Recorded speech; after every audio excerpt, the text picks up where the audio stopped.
alafu wapatie mtu mwingine, si ndio? Na ile nataka niseme asante sana. Ya pili, mambo ya chanjo. Unajua hii Kenya kuna watu walirogwa. Najua nilikuwa naona jana Kalonzo na wengine wanaongea mambo ya chanjo. Kama binadamu anachanjiwa, anakuwa anapewa vaccinatiwa. Ikuje ng'ombe na mbuzi. Kwani imeanza leo ama jana? Mimi nataka niulize Kalonzo kwanza, wewe uko na ng'ombe ngapi? Ama uko na mbuzi ngapi? Sasa zingine tuache siasa ya upuzi.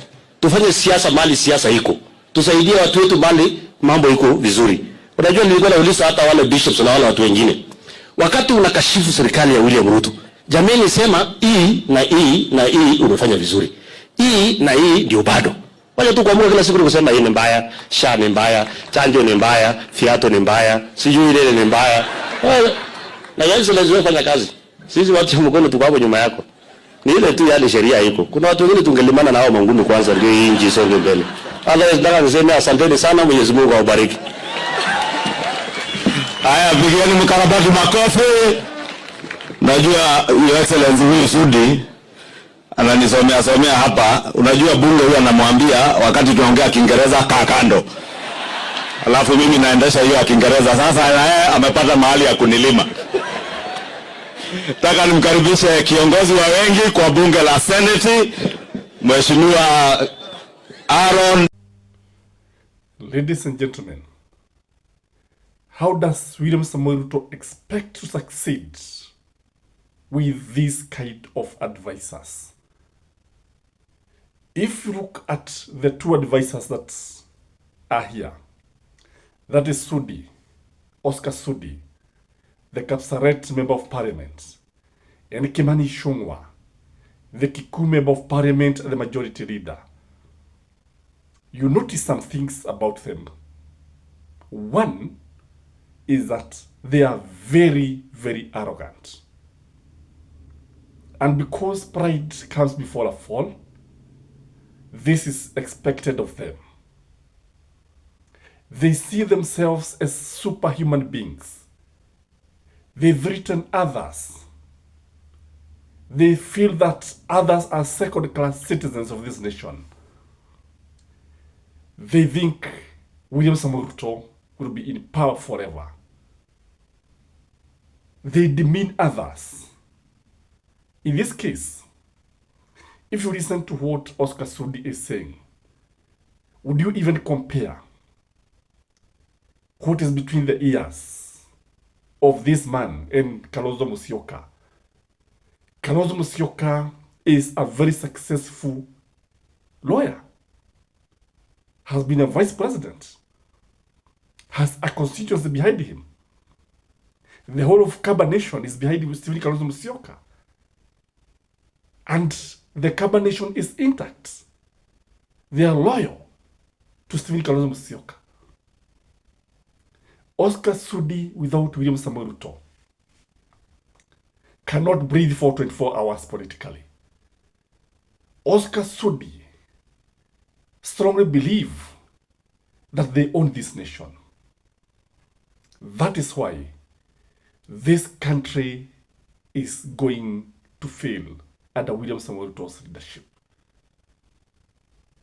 The other thing about William Samoei Ruto is that he has allowed members of his community to mess up with this nation. He has allowed leaders who have no position in this government. Some of them are said to fly the national flag. Farouk Kibet look like he is the real deputy president of the Republic of Kenya. Farouk Kibet is so powerful that he is feared by everyone. His word is law. He is powerful than governors. He is powerful than members of parliament. The man is an institution himself. Listening to him talking about the government policy, one is left asking many questions. Listening to him talking about William Samoei Ruto, you may think that Kenya is in Rift Valley, rather than Rift Valley being in Kenya. when you listen to these guys, you know, they have been culling money in sacks. Remember the way they were counting millions and millions of money. And the moment they open their mouth, people run away from William Samoei Ruto. In fact, these guys cannot talk the way they are talking outside the Kalenjin nation. And I know even the Kalenjins are not very happy with the leadership of William Samoei Ruto. I know even the Kalenjin are not proud of Oscar Sudi. I don't know why he's called Mukarabati. Maybe you can tell us why he's called Mukarabati. I don't know. But maybe vile anafix maybe siasa. And this is a man who I think is a herdsmate of William Samoei Ruto. This is a man who is sent here and there by William Samoei Ruto to do things that William Samoei Ruto would not like to be seen doing as the head of state. This man, I don't know whether he sits in the Security Council, because sometimes you'd hear him talking about matters of national security, like he sits in the Security Council. I remember when the Security Council met after the Gen Z invaded Parliament. Oscar Sudi was hovering around State House. I don't know whether he was there. These are the guys who now owns Kenya. These are the guys who are driving simple vehicles the other day. Today, they are driving the most expensive vehicles in Africa. They own every business in Eldoret, Nakuru. And that's why you see, he can tout Kalonzo to see how many cows he has. And to William Samoei Ruto, this is my message to you.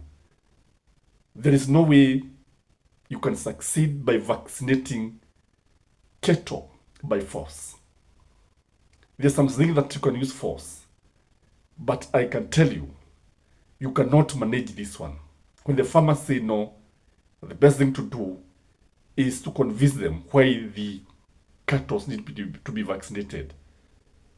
And as the veterinaries are saying, they are not even understanding which diseases the animals are being vaccinated against.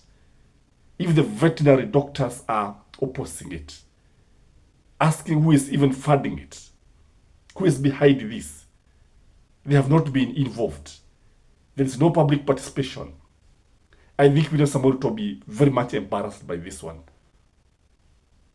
He'll be very much embarrassed because it is only the leaders in Kalenjin who are supporting him.